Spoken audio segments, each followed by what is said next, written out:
오늘 본문을 보면은 예수께서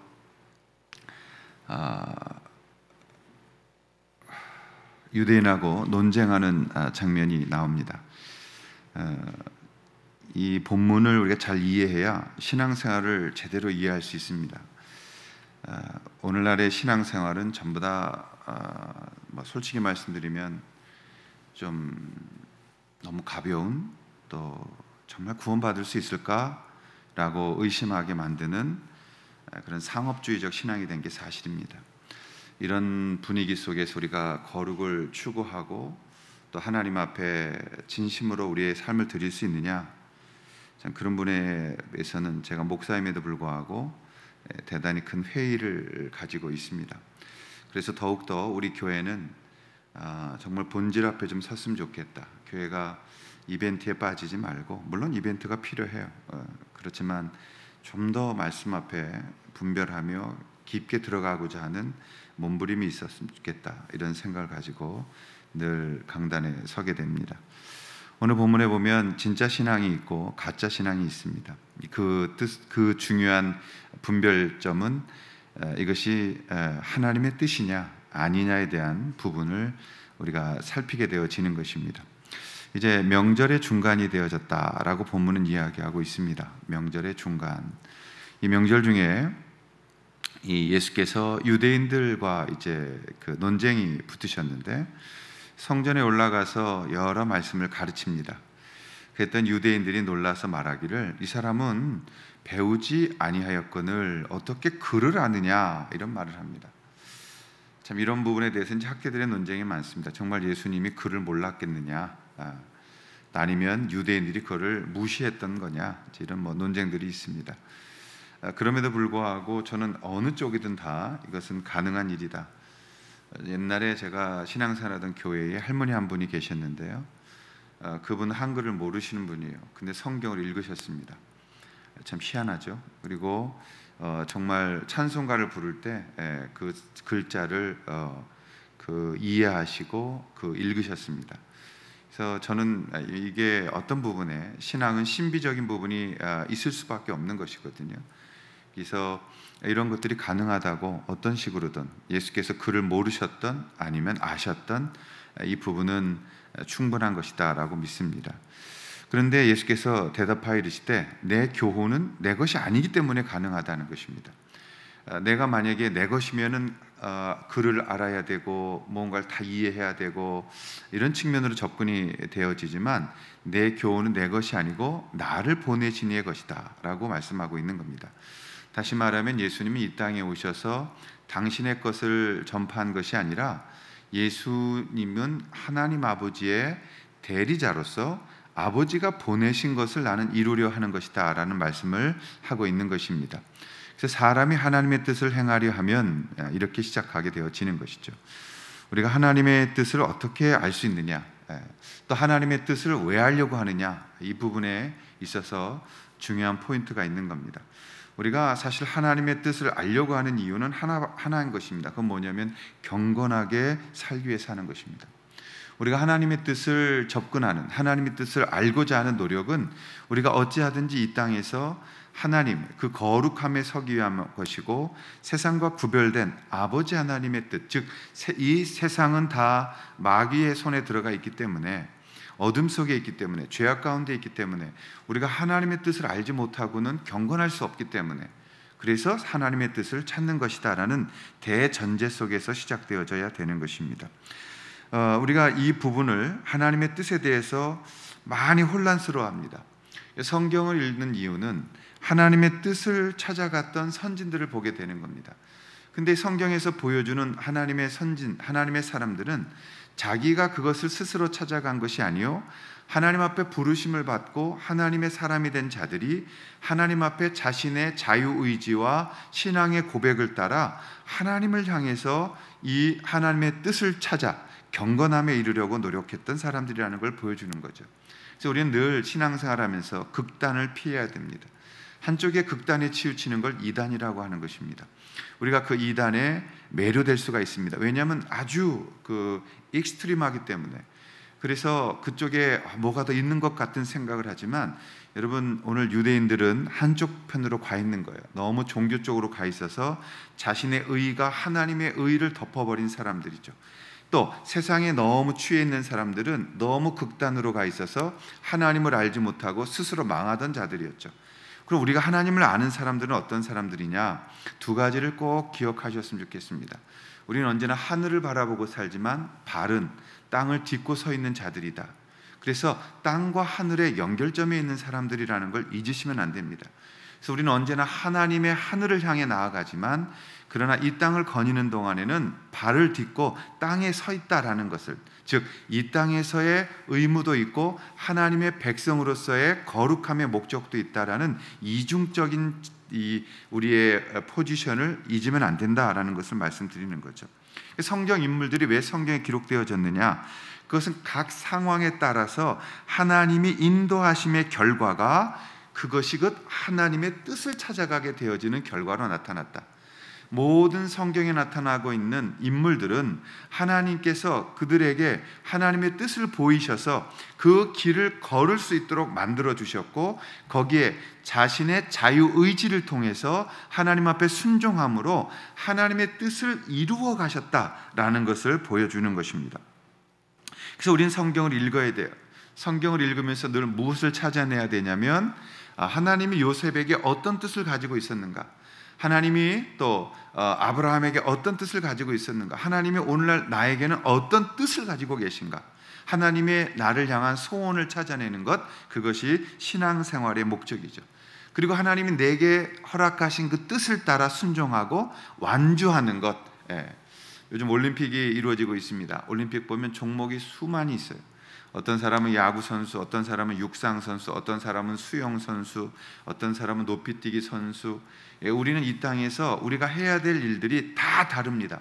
그래서 비교할 수 없고 성경은 다 중요하다라고 말하는 것입니다. 하나님은 각자에게 다 뜻을 가지고 계시고 그냥 어리버리해서 불러낸 사람이 없다라는 겁니다.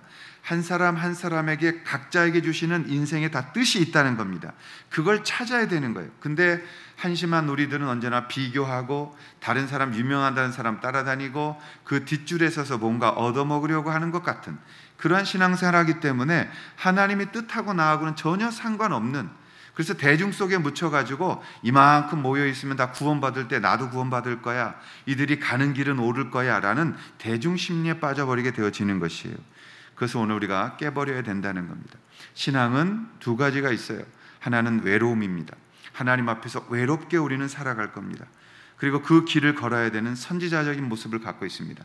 그럼에도 불구하고 또 하나의 모습은 대중 속에 들어가서 그들과 함께 웃고 함께 울며 그들과 동화되어져서 그들을 끌어내는 접촉점을 찾아야 된다는 것이 우리의 이중직을 가지고 있는 것을 말하는 것입니다. 우리가 하나님의 뜻을 분별하는 데 있어서 중요한 네 가지가 있습니다. 오늘은 그걸 나누려고 합니다. 첫째는 뭐냐? 우리가 이 하나님의 그 뜻을 분별하는데 의도가 중요하다는 거예요. 의도가 중요하다. 그래서 제일 먼저 우리가 찾아야 되는 것은 하나님의 뜻을 알려는 의도가 굉장히 중요한 것입니다. 왜 하나님의 뜻을 알고자 하느냐? 대부분 그리스도인들이 경건함에 이르기 위해서, 하나님을 사랑하기 위해서, 하나님이 나를 어떤 소명으로 부르셨는가를 알기 위해서 그것에 충성하려고, 이런 부분이 아니라 무당 같은 접근을 하는 거예요. 내가 미리 세상을 좀 알아서, 내가 어떻게 하면 미리 다른 사람보다 앞장 뛰어가서 먼저 내가 그걸 취하고, 내가 안 믿는 사람보다 어떻게 부자가 되고, 내가 믿는 사람들 중에서도 하나님의 뜻을 미리 알아서 더 그분 앞에 사랑받고 내가 이 땅에서 더 잘 살 수 있는가? 그런 부분에 우리의 의도가 잘못되어져 있는 거죠. 그래서 하나님의 뜻을 알기 위해서는 다른 사람보다 앞서서 자기의 욕구를 채우려는 의도로 접근하면 안 된다. 그건 안 보이게 되어져 있어요. 하나님의 뜻은 의도가 굉장히 중요하다. 왜 하나님의 뜻을 알려고 하느냐? 이 의도성을 가지고 있다라는 것을 기억해야 됩니다. 우리가 하나님의 뜻을 아는 것은 지식보다도 굉장히 중요한 이유가 있는데 그대로 행하려고 하기 때문에. 그래서 하나님 뜻을 알려는 목적은 하나님의 말씀대로 살기 위해서, 그 말씀대로 산다는 것은 곧 하나님이 우리를 부르신 의도, 하나님이 우리를 택하신 하나님의 뜻, 하나님의 목적, 하나님의 소원이 있다는 것을 우리가 이해하게 되어지는 것입니다. 그래서 우리가 하나님의 뜻을 아는 것은 지식적인 측면보다 행하기 위해서, 말씀을 실천하기 위해서 주님 앞에 나아가는 것을 볼 수 있습니다. 야고보서 4장 15절에 보면 야고보가 이런 말씀을 하십니다. 너희가 도리어 말하기를 주의 뜻이면 우리가 살기도 하고 이것저것을 하리라 할 것이거늘 이제 너희가 허탄한 자랑을 자랑하니 이러한 자랑은 다 악한 것이라. 이러므로 사람이 선을 행할 줄 알고도 행치 아니하면 죄니라 라고 15절, 16절, 17절에 말씀합니다. 우리가 하나님의 뜻을 아는 목적은 무엇이냐? 선을 행하기 위해서, 하나님의 뜻을 행하기 위해서 아는 것이지 그 외에 어떤 것도 우리 가운데 있어서는 안 되는 것입니다. 그래서 하나님을 사랑한다고 말하면서 하나님의 뜻을 마치 다 이해하고 본 것처럼 말하면서 자신의 자랑을 하는 사람들이 누구냐? 오늘 요한복음 17장 우리가 읽었던 본문에 나타나는 유대인들이었다 이 말이죠. 그래서 예수님께서는 그들에게 이렇게 말씀한 거죠. 사람이 하나님의 뜻을 행하려 하면 그 교훈이 하나님께로부터 왔는지 내가 스스로 말함인지 알게 되어질 것이다. 하나님의 뜻, 하나님의 그 교훈, 사람이 하나님의 뜻을 행하려 하면 그 교훈이 하나님께로부터 왔는지 내가 스스로 말함인지를 알 수 있다라는 것입니다. 사람이 어떻게 할 때 하나님의 뜻, 하나님의 교훈을 분별할 수 있느냐? 그 뜻을 실천해야 되는 거예요. 그래서 여러분 우리가 언제나 보면 많은 것들을 요즘은 워낙 홍수 시대에 살아가고 있습니다. 근데 저는 그것이 진짜 저 사람의 믿음의 서냐 아니면 기독량으로 들어가지고 입으로 떠드는 거냐 구별하는 방법이 딱 하나 있습니다. 그게 뭐냐면 그렇게 떠든 대로 사느냐, 그렇게 설교한 대로 사느냐, 그렇게 말씀을 전파한 대로 살아가고 있느냐. 그렇지 않으면 전부 다 그건 쓰레기입니다. 여러분들이 이걸 들을 필요도 없고 하나님 말씀 앞에서 행하지 않으면 어떤 지식을 갖고 있던 아무 의미가 없다는 걸 기억하셔서 하나님 말씀을 들었을 때 이게 하나님의 뜻이 되기 위해서는 내가 그대로 살아야 된다는 이 대전제를 놓치지 않으셨으면 좋겠습니다. 오늘날은 입으로만 말로만 하는 시대가 많고 또 우리 안에 숨겨져 있고 또 우리가 여러 지금 노출된 시대 속에서 모든 것들이 다 상당히 피곤하고 또 이중적이고 감춰진 것들이 많기 때문에 그런 부분에서 우리는 말씀을 살아내므로, 말씀을 내가 이루어내므로 하나님의 뜻을 찾는 것이며 그 속에서만 하나님의 말씀이 들린다라는 사실을 기억하셔서 하나님의 그 뜻을 알려는 의도가 무엇인지에 대하여 자신을 점검하는 시간들을 가지실 수 있기를 바랍니다. 두 번째로 하나님의 뜻을 아는 방법은 뭐냐면 이 하나님의 그 목적, 그러니까 그 뜻을 아는 방법 중에 분별함이 있어야 되는 것입니다. 하나님의 뜻을 찾아가는 데 있어서 이 방법, 이 목적, 분별함, 이게 우리 가운데 굉장히 중요한 거예요. 그래서 우리가 하나님 앞에 나아갈 때에 그 목적을 찾기 위해서 첫 번째 해야 되는 것이 기도입니다. 기도. 근데 기도라는 게 사실 우리는 오늘날 이 기도를 좀 많이 오해하고 있고 예루살렘부터 시작되어졌던 이 기도에 대한 가르침이 인도를 거쳐오면서 굉장히 많이 인도화되어졌습니다. 그래서 지금 여러분이 하고 있는 기도의 방법은 성경적이지 않습니다. 사실은 성경적인 기도의 방법은 눈을 감지 않습니다. 그래서 원래 이스라엘 사람들의 기도는 눈을 감고 하는 기도가 없습니다. 다 눈을 뜨고 또 우리처럼 이렇게 손을 모으거나 이렇게 하는 기도가 없습니다. 손을 들고 하는 것이에요. 그것도 서서 기도하는 사람들이 많았습니다. 그러니까 이것이 어디를 거쳐왔느냐? 인도를 거치면서 두 손을 모으고 무릎을 꿇고 지금 우리가 하고 있는 기도의 이 자세, 이 포즈가 만들어진 거예요. 그래서 이렇게 손을 얹는다든지 모은다든지 이런 것이 구약과 신약에는 없었습니다. 그렇다면 이건 무엇을 말하는 것인가? 우리의 기도의 목적 자체도 분명해야 된다는 것이죠. 기도를 하는 이유가 뭐냐? 그것은 다른 것이 아니에요. 하나님의 음성을 듣려고 하는 거예요. 하나님 앞에 내가 무릎을 꿇는 거예요. 내가 하나님 앞에 기도한다는 것은 자기의 것을 다 내려놓는다는 것을 말하는 거예요. 내 것을 강화시키려고 기도하는 것이 아니라 하나님 앞에 섰을 때는 모든 것을 내려놓는 것이에요. 그게 기도예요. 근데 오늘날 우리의 기도는 전부 다 나를 강화시키고 내 모든 필요들을 채우기 위해서 접근하는 것이 되어졌기 때문에 하나님 앞에서 진정한 기도에 응답을 받지 못하는 것입니다. 하나님 앞에서 하나님을 바라보게 되어질 때 내 자랑이 나오면 안 되는 거죠. 근데 우리는 언제나 그 기도를 통해서 내가 내 자랑을 하고 나를 인정해 주기를 원하고 사람의 벽에 서는 겁니다. 그리고 그것을 나는 기도하고 있어 라는 것으로 정당화시켜서 마치 내 기도가 굉장히 중요한 것처럼 말하는 거예요. 여러분, 기도는 그런 게 아니에요. 하나님 앞에 섰을 때 다 내려놓는 게 기도예요. 사실 하나님 앞에 섰을 땐 침묵하는 게 기도예요. 하나님 앞에 섰을 땐 하나님의 음성을 듣는 게 기도예요. 이게 바뀌어야 돼요. 오늘날 우리의 기도는 자꾸 인도식으로 말하는 걸 기도라고 말하고 있어요. 말하는 걸 기도라고 말하는 건 인도에서부터 시작된 것입니다. 기도는 말하는 게 아니에요. 기도는 기다리는 거예요. 기도는 듣는 거예요. 그리고 성령이 임재하실 때 거기에 대한 신앙 고백이 나오는 게 기도입니다. 뭐 이런 얘기하면 이제 사실 오늘날 얼마나 동의하고 이 말씀을 듣는 사람이 있을지 몰라서 설교를 안 했습니다만, 이제는 모든 것들이 급한 시대가 됐기 때문에 부딪혀야 합니다. 다시 말씀드리지만 기도는 듣는 겁니다. 그래서 사실 우리가 하나님 앞에 깊게 들어가 듣고 그 말씀 앞에 순종하는 거죠. 그래서 오늘 본문에 예수께서 그 말씀하신 거예요. 사람이 이 하나님의 음성을 들어야만 된다. 하나님 음성 듣지 않으면 어떻게 해요? 하나님의 뜻을 행하려 하면 이 교훈이 하나님께로부터 왔는지 내게로부터 왔는지 스스로 말함인지 알 수 있다.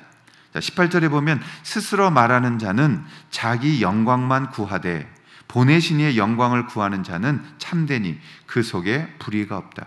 스스로 말하는 자, 자기 영광을 구하는 자들. 이게 굉장히 중요한 거예요. 예수께서 이 말씀을 진지하게 말씀하고 있습니다. 스스로 말하는 자들, 자기 영광을 구하는 자들이다. 보내신 이의 영광을 구하진 않는 자들이다. 그 속에 그래서 불의가 있게 된다. 그러므로 너희들은 거꾸로 영광을 구하는 자가 될 때 그 속에 불의가 없게 되어진다라고 말씀하고 있는 것이죠. 우리 기도의 중요성은 언제나 하나님 앞에서 그 뜻을 행하려고 하는 것이죠. 그러면 그 뜻을 듣는 것에 먼저 시작되어집니다. 그래서 이스라엘에서 말하는 소위 성경에서 유대인과 우리 그리스도인들에게 말씀하신 기도는 듣는 것으로부터 시작되어지는 것이다. 그럼 무엇을 들어야 되느냐? 아버지의 뜻을 들어야 되는 거죠. 아버지의 뜻을 듣기 위해서, 아버지의 말씀을 듣기 위해서 나와 행하는 것이 기도라는 사실을 잊지 않으시기를 바랍니다. 또 기도하실 때 무엇을 기도해야 됩니까? 그것은 하나님의 뜻이 무엇인지 알게 해달라고 기도해야 되는 거죠. 우리가 하나님 앞에 듣다 보면 답답해져요. 하나님의 뜻이 무엇입니까? 하나님 나를 부르신 목적이 무엇입니까? 하나님 내가 무엇 하기를 원하십니까? 라는 질문을 하게 되는 거예요.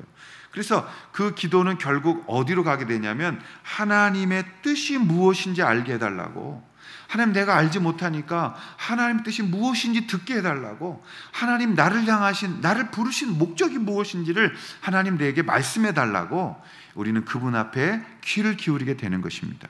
그래서 우리의 기도는 언제나 하나님 앞에 말씀과 하나님의 의도와 하나님의 뜻을 듣는 것으로부터 시작한다는 것을 기억하시고, 늘 우리의 기도가 하나님의 의도, 뜻을 듣는 것에 출발점이 있기를, 그리고 그렇게 출발하시기를 주님의 이름으로 축원합니다.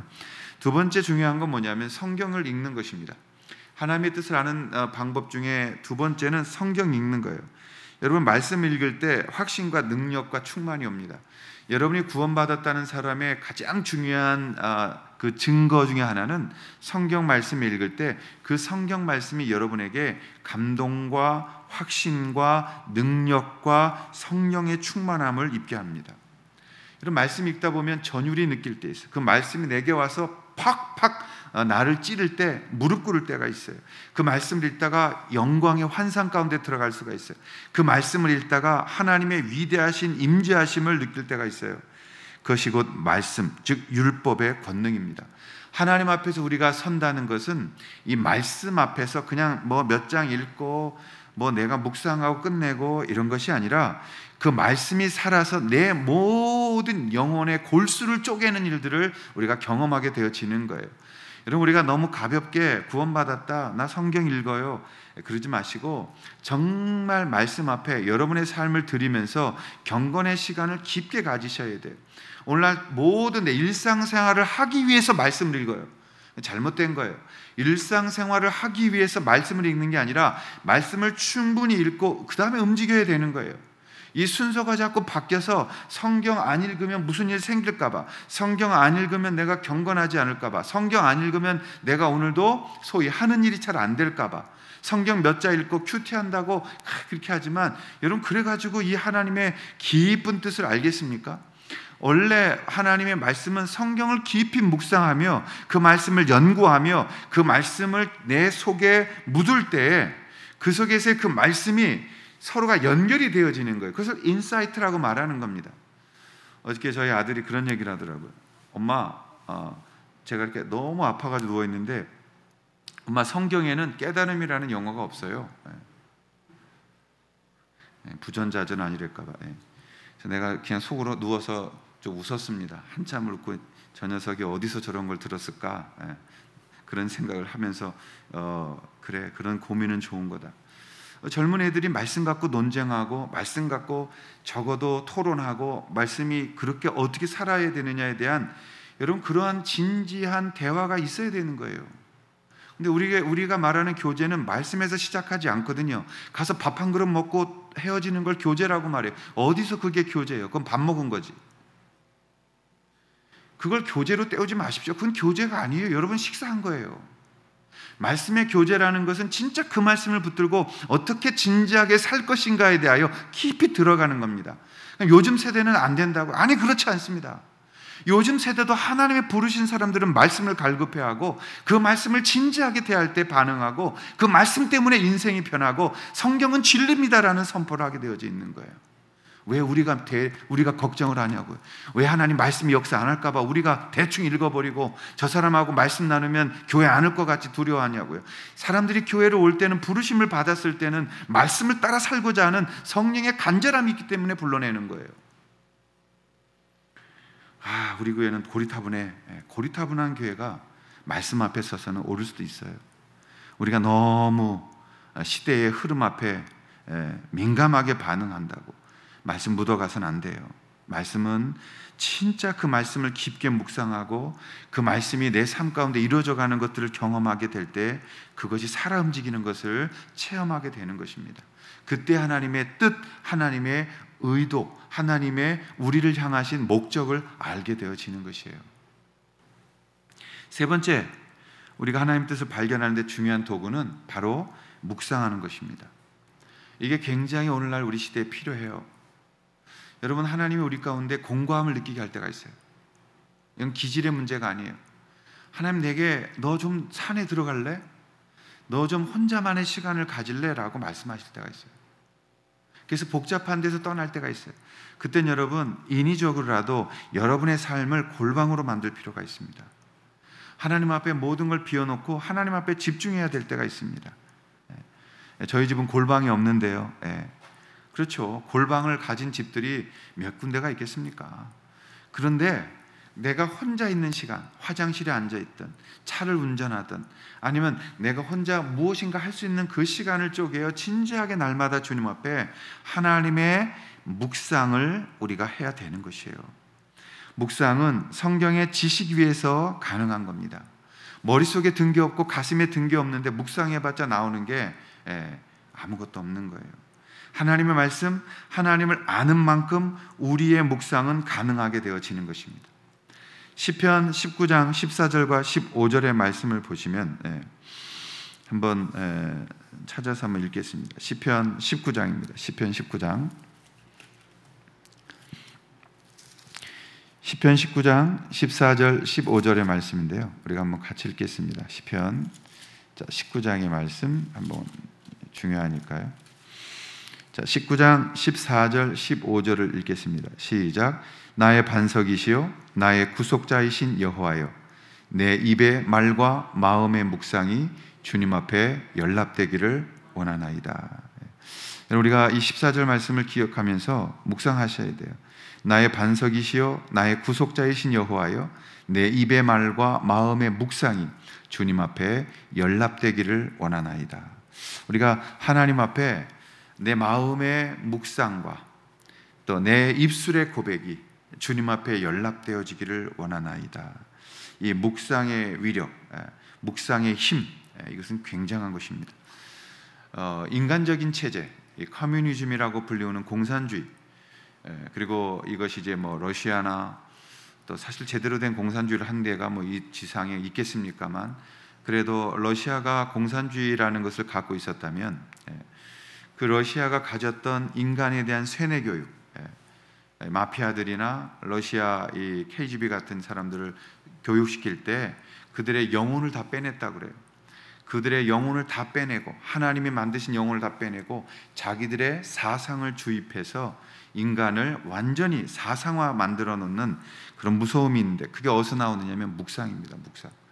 그래서 이 묵상이란 단어, 우리가 이 메디테이션이라는 것들을 깊게 고민하면서 하나님 말씀을 붙들고 왜 그럴까, 우리가 그런 부분에 대해서 고민해야 됩니다. 자, 베드로전서 4장 7절 말씀인데요. 자, 베드로전서 4장 7절 말씀 우리가 한번 같이 읽겠습니다. 시작. 만물의 마지막이 가까웠으니 그러므로 너희는 정신을 차리고 근신하여 기도하라. 여러분, 오늘 본문에 보면 기도할 때 어떻게 하라고요? 근신하라고, 정신 차리라고. 기도할 때 여러분 정신 차리고 기도해야 돼. 오늘 많은 사람들이 자꾸 정신 놓고 기도해. 정신 차리고 기도하십시오. 다시 말씀드립니다. 우리가 지금 하고 있는 모든 기도의 형태와 기도의 내용들은 인도의 힌두교를 통해서 우리 가운데 전해진 게 많아요. 무릎을 꿇고 기도하고 두 손을 모아서 기도하고, 내가 어떻게 보면 무아지경에 이르는 기도, 다 잘못된 거예요. 성경은 그런 기도를 가르친 적이 없어요. 이러면 또 이제 은사주의자들이 뭐 목숨 걸고 덤비겠지만 어쩔 수 없잖아요. 여러분, 성경에서 한 기도는 정신 차리고 기도하는 거예요. 그게 묵상이에요. 정신을 차리십시오. 기도할 때 정신을 더 맑게 하십시오. 그리고 하나님 앞에서 그 하나님을 맑은 정신 속에서 받아들이십시오. 우리가 오늘 이 베드로 전서의 말씀처럼 만물이 마지막에 가까웠어요. 그러므로 너희는 정신 차리고 근신해서 기도하라. 한국 교회의 습관들 중에 정신 안 차리고 기도하는 분들 너무 많아요. 무아지경에서 막 이러다가 뭐 이상한 거 보면 뭐 그게 체험이라고 말하는 분들 많아요. 절대 그렇지 않습니다. 그런 거 말고 정신 똑바로 차리고 기도하고, 그 정신 차리고 똑바로 차렸는데도 주님의 임재하심이 있을 때 그것이 정말 엎드리는 거예요. 그래서 여러분, 여기서 정신이라는 말이 어떤 말이냐? 건강한 이성을 가리키는 거예요. 그러니까 우리가 기도할 때 건강한 여러분이 가지고 있는 이성을 가지고 기도하는 거예요. 디모데후서 1장 7절에 보면 하나님이 우리에게 주신 것은 두려워하는 마음이 아니고 오직 능력과 사랑과 근신하는 마음이에요.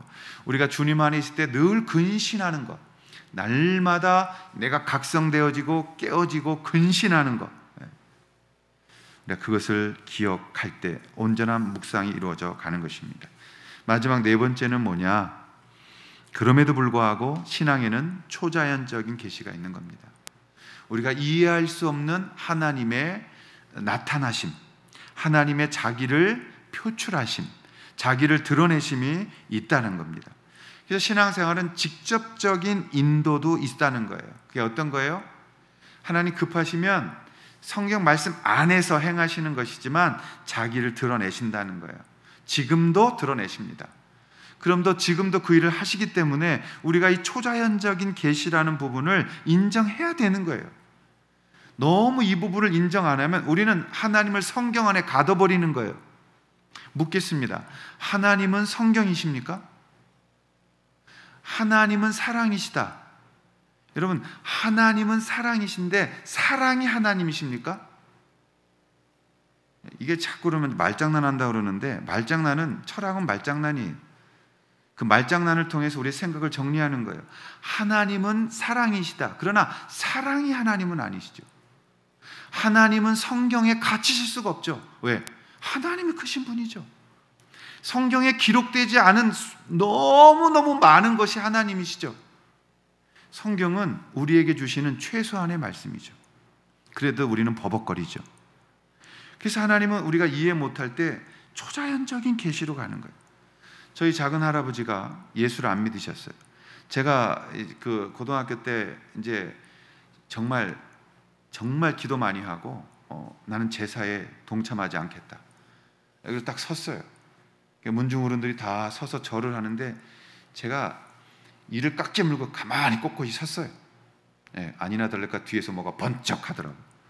예, 어른이 때린 거예요. 예, 갖고 있던 무슨 담뱃대 같은 걸로 제 등을 빡 때리시면서 왜 넌 절 안 하냐? 왜 조상들한테 인사 안 하냐? 그래서 제가 거기서 간증을 했습니다. 작은 할아버님, 저 예수 믿습니다. 그래서 우리 존경하는 조상님들 다 존경하고 사랑합니다. 그러나 거기에 절은 하지 않겠습니다. 저분들을 보내신 게 하나님이기 때문에 저는 그 하나님께만 절하고 싶습니다. 그리고서 엄청난 야단을 맞았습니다. 저희 아버지가 민망해 하셨어요.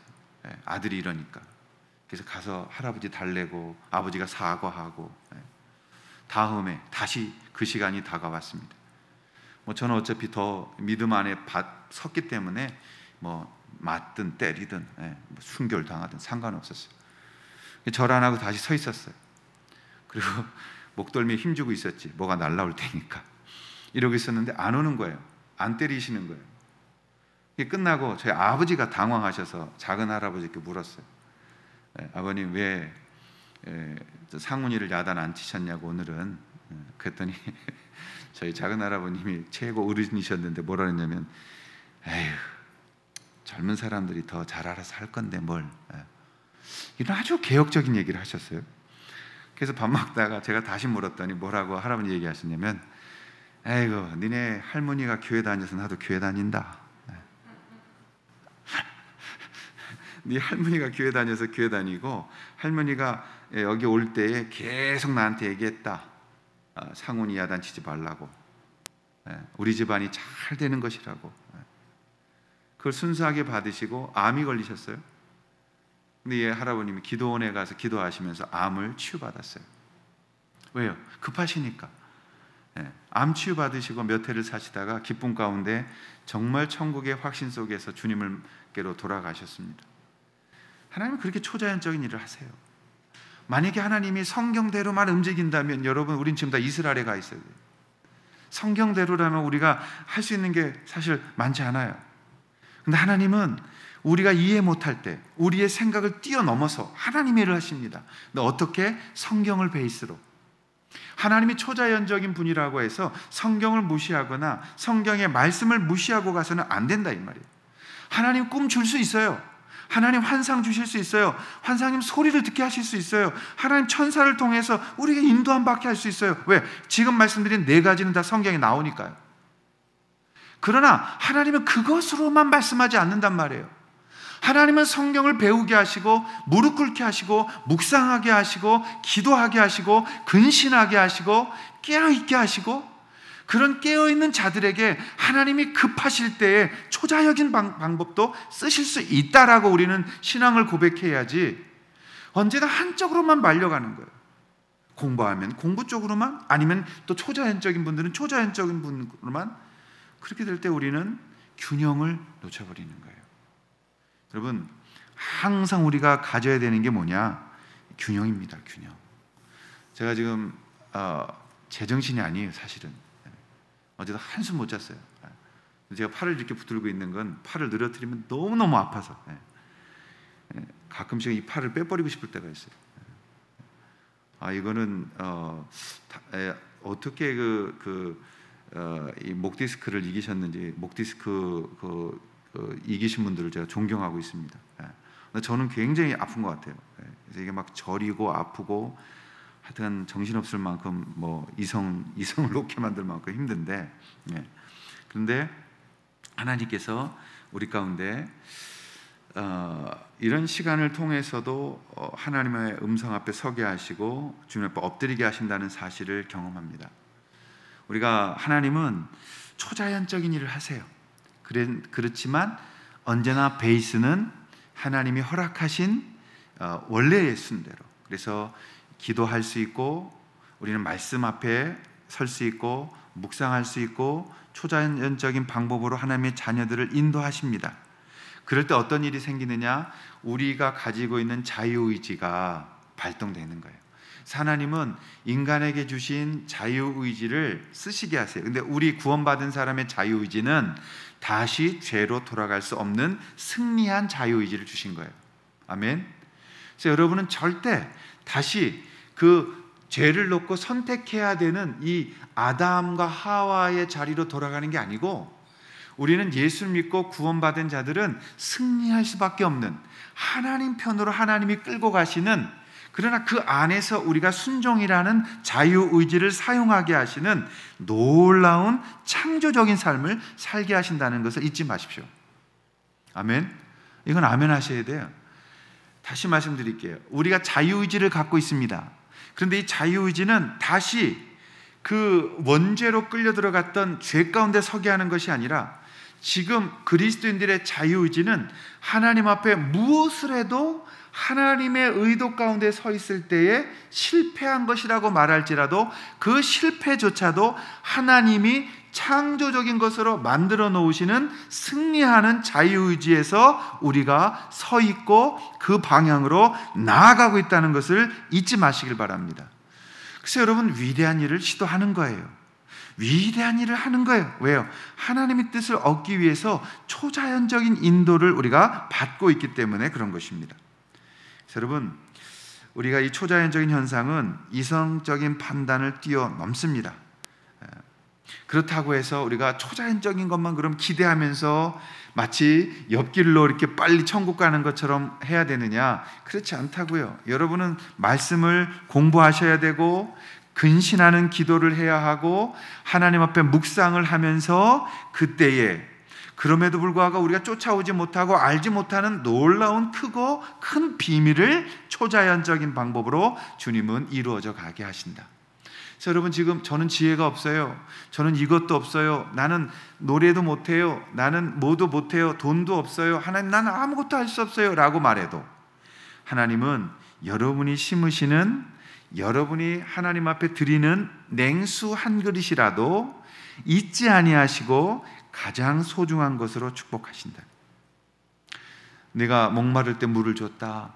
아니, 제가 언제 예수님께 물을 드렸습니까? 지극히 작은 자에게 물 한 그릇 준 것이 곧 내게 한 것이라. 여러분, 이 말씀을 깊게 묵상하시고 이해해 보시기 바랍니다. 내가 예수님께만 한다고 하는데, 여러분, 그것이 곧 무엇이에요? 사랑을 실천하는 것이 예수님께 한 것이며, 우리가 다른 사람을 돕는 것이 예수님께 한 것이며, 예수님의 마음으로 한 모든 것들이 다 예수님께 한 것이라는 것을 말씀하고 있는 거죠. 오늘 이 말씀을 마무리하면서 결론적으로 여러분, 우리의 거룩한 의도, 내 삶 속에 하나님의 뜻을 보여주기를 원하는 것은 하나님과 올바른 관계를 맺을 때에만 일어날 수 있는 것입니다. 오늘 예수님이 유대인들에게 말씀하셨던, 너희들 17절, 사람이 하나님의 뜻을 행하려 하면 이 교훈이 하나님께로부터 왔는지 내가 스스로 말함인지를 알 것이다. 스스로 말하는 자는 자기 영광만 구하되 보내신 이의 영광을 구하는 자는 참되니 그 속에 불의가 없다. 이 말씀 기억하십시오. 우리가 입술을 열건 뭐를 하든 우리를 드러내고 싶어하고, 그냥 우리 조금 이렇게 좀 막 받쳐주는 사람들. 사실 목사님 중에서도 만나면 그런 거 잘하는 분들이 있어요. 그냥 성도를 높여주고 막 이러는데, 참 어떻게 보면 그게 참 인간의 관계 속에서는 굉장히 중요한 거예요. 만나는 사람마다 칭찬해드리고 잘한다고 박수치고 뭐 이러는데, 궁극적으로 여러분 거기에 여러분이 도취당하지 마십시오. 저는 이렇게 말씀드렸어요. 여러분 잘하는 거 없어요. 저를 비롯해서 우리는 하나님 앞에 정말 칭찬받을 만한 거 하는 사람 아무도 없어요. 스스로 자유하지 마십시오. 우리는 하나님 보실 때, 하나님의 거룩의 잣대를 펴었을 때 하나님을 만족시키는 사람이 아무도 없어요. 그러나 잘하고 계신 거예요. 왜?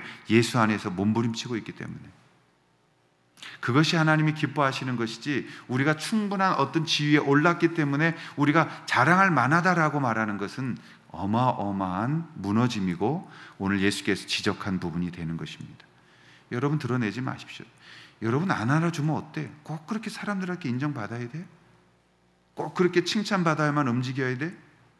꼭 우리가 그렇게 이 땅에서 꼭 박수받고, 이 땅에서 영광받고, 이 땅에서 이름 석자 날리고, 이 땅에서 대우받아야만 신앙생활을 한 겁니까? 그럼 예수님은 가장 불행한 분이셨죠. 우리의 믿음의 베드로와 선진들은 가장 불행한 사람이었죠. 알아주지 않아도 예수님 보고 계신다. 하나님 보고 계신다. 여러분이 행하는, 여러분이 소위 드러내지 않는, 여러분이 말하지 않아도 아는 주님이 보고 계신다. 그 주님의 임재하심, 그리고 우리를 지켜보신 가운데 우리의 의도가 하나님 앞에 서 있을 때 바른 관계 속에서 그의 뜻을 알게 되어진다는 사실을 여러분이 기억하시고, 신앙은 전도하러 대중에 들어가는 거지 대중 속에서 칭찬받게 들어가는 것은 아니에요. 우리가 하나님 앞에 이 복음 붙들고 승리할 때 이 땅에서도 사람들에게 존경받을 수 있게 되어지는 것입니다. 우리가 하나님 앞에 하루하루를 이 말씀 붙들고 나를 향하신 하나님의 뜻을 찾아가는 그 일에 우리의 모든 시선과 힘을 다하시는, 정말 사랑하고 또 사랑하는, 사모하는 우리 만방샘 모든 성도들이 되시기를 주님의 이름으로 축원합니다. 기도하겠습니다. 다 함께 자리에 일어나셔서 부르신 곳에서 마지막 찬양 드리시겠습니다.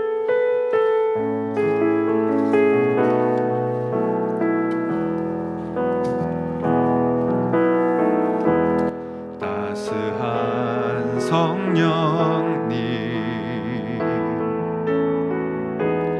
마음으로 보내 내 몸을 감싸며 주어지는 평안함 만족함을 느끼네. 부르신 곳에서 나는 예배하네. 어떤 상황에도 나는 예배하네. 부르신 곳에서 나는 예배하네. 어떤 상황에도 나는 예배하네.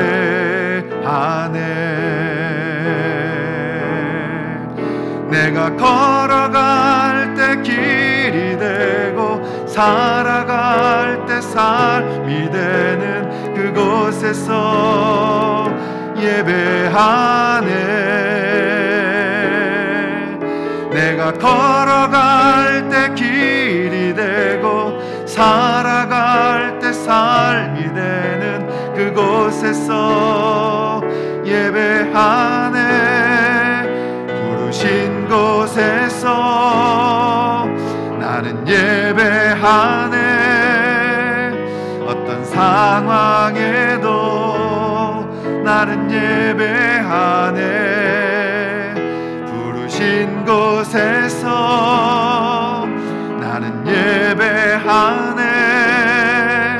어떤 상황에도 나는 예배하네. 사랑과 진리의 한 줄기 보내. 사랑과 진리의 한 줄기 빛 보내. 내 몸을 감싸며 주어지는 평안함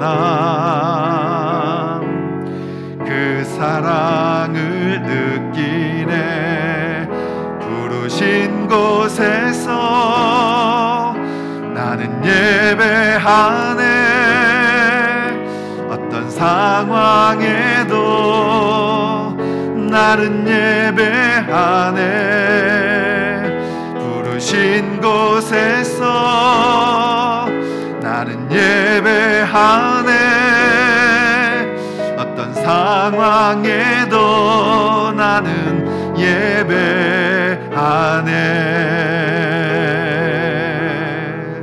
내가 걸어갈 때 길이 되고 살아갈 때 삶이 되는 그곳에서 예배하네.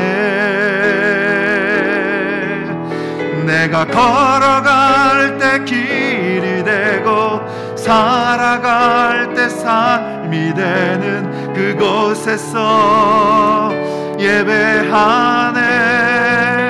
부르신 곳에서 나는 예배하네. 어떤 상황에도 나는 예배하네. 부르신 곳에서 나는 예배하네. 어떤 상황에도 나는 예배하네.